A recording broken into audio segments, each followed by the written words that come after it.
नमस्कार दोस्तों, my name is गौरव कश्यप और स्वागत है आपका मेरे अपने चैनल में जिसका नाम है Kashyap's book only books nothing else.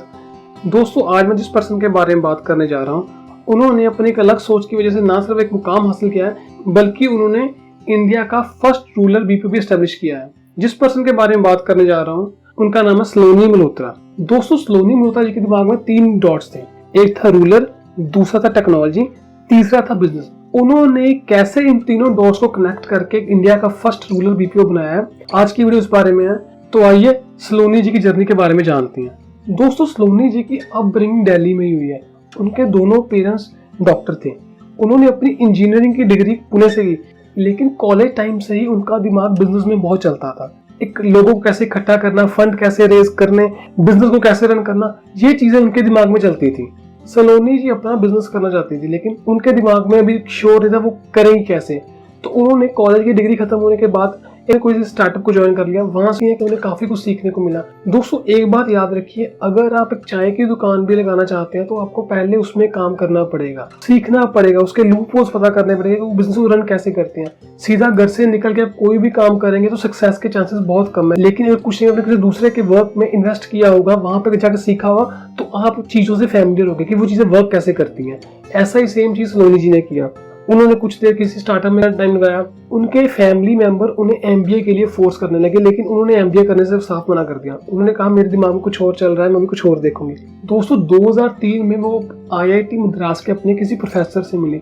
उन्होंने अपने दिमाग में जो बातें चल रही थी, जो आइडिया उनके दिमाग में था, उन्होंने उनके साथ शेयर की। तो उन्होंने उनको समझाते हुए कहा कि आप रूरल एरिया में चीजें सेल करने की बजाय वहां से मनी प्रोड्यूस करने के बारे में सोचिए। तो सलोनी जी ने एक बात ऑब्जर्व की हुई थी कि जो लोग गांव में एजुकेटेड होते हैं वो बाहर जाके जॉब करते हैं, वो किसी दूसरे शहर में जाते हैं एम्प्लॉयमेंट की तलाश में। तो उन्होंने सोचा क्यों ना कुछ ऐसा मॉडल तैयार किया जाए कि वो लोगों को अपने गांव से, अपने होम टाउन को छोड़ के बाहर जाके जॉब करने की जरूरत ही ना पड़े, वो अपने होम टाउन में रह के ही अर्निंग कर सकें।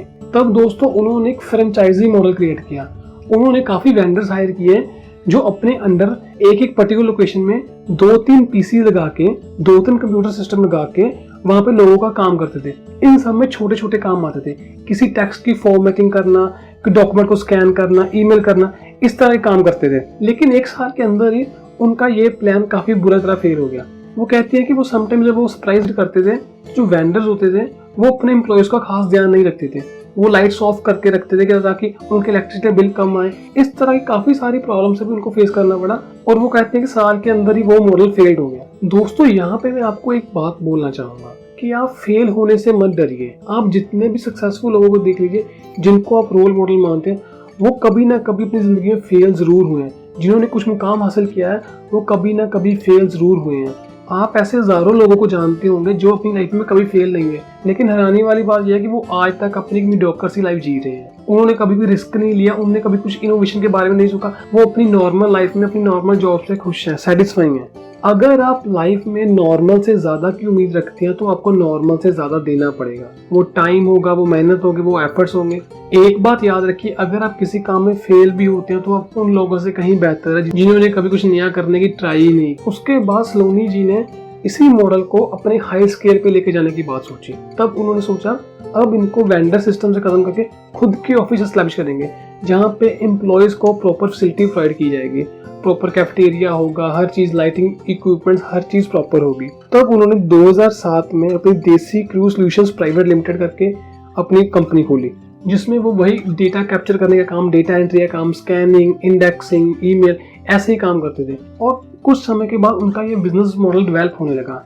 काफी सारे बैंक्स, एनजीओ, इंश्योरेंस कंपनीज उनको टाई अप करते थे उनके साथ। उनको कॉन्ट्रैक्ट्स मिलता था कि डेटा कैप्चर करने के लिए। दोस्तों, देसी क्रू में ऑलमोस्ट 70% एम्प्लॉय फीमेल थी, लेकिन काम बढ़ने के साथ साथ उन्होंने नाइट शिफ्ट का सिस्टम ही शुरू कर दिया। तब उन्होंने ज्यादा से ज्यादा मेल स्टाफ की हायरिंग शुरू कर दी।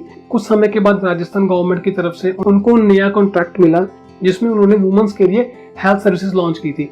लेकिन वुमेन्स का डेटा गवर्नमेंट के पास अवेलेबल नहीं था, तो ये डेटा कैप्चर करने के लिए देसी क्रू को हायर किया गया, जिसमें वो सभी फीमेल्स का पर्सनल डिटेल सिस्टम कैप्चर करेंगे। आज की डेट में देसी क्रू में 1500 से ज्यादा एम्प्लॉय हो चुके हैं और वो कंपनी काफी अच्छी प्रॉफिटेबल वेंचर बन चुकी है। दोस्तों, यंग एंटरप्रेन्योर को सलोनी जी एक एडवाइस देती हैं, हर काम में पेशेंस रखिए। उनको अपने मॉडल को एस्टेब्लिश करने के वक्त 5 साल का समय लग गया और उसके बाद भी समटाइम्स कभी कभी उनकी कंपनी में अप्स एंड डाउन आ जाते हैं।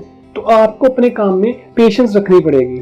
रातों रात कुछ नहीं होता, हर चीज टाइम एफर्ट मांगती है। चलिए दोस्तों, आज की वीडियो खत्म करते हैं। आपको ये वीडियो कैसी लगी कमेंट करके जरूर बताइए और मेरे साथ लास्ट तक वीडियो देखने के लिए थैंक यू।